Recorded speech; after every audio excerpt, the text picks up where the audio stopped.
As mothers, our strongest and deepest urge, in common with most living creatures on this earth, is to protect our children. We'd run into a burning house for them. And right now, our collective house is burning. It feels pretty apocalyptic.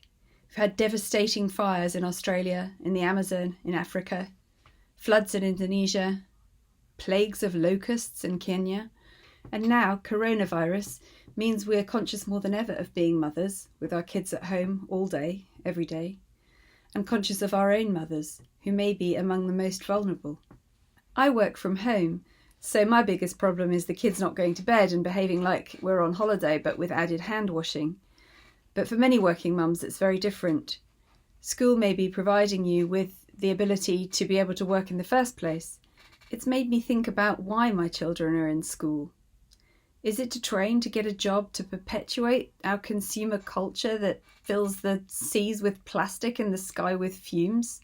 Research shows that people on their deathbeds regret two things the most: not enough time with loved ones and not enough time spent in nature. And research also shows that communities where people live the longest and stay the healthiest do plenty of both.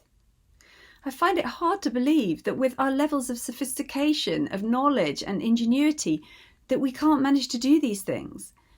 Just in the UK, in my country, there are completely unacceptable levels of poverty and loneliness. Our forests and our wildlife are dwindling, and our government is absolutely hopeless at even keeping us within basic air pollution safety levels. It seems like the whole crazy show doesn't make sense.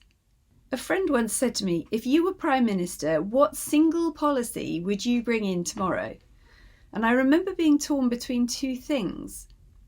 The first was universal basic income. Some don't have the opportunity to earn, and others are so darn busy putting bread on the table for their kids that they just don't have the energy to pursue what they really care about. A basic or citizen's income could address that, and now could be the perfect time to try it out.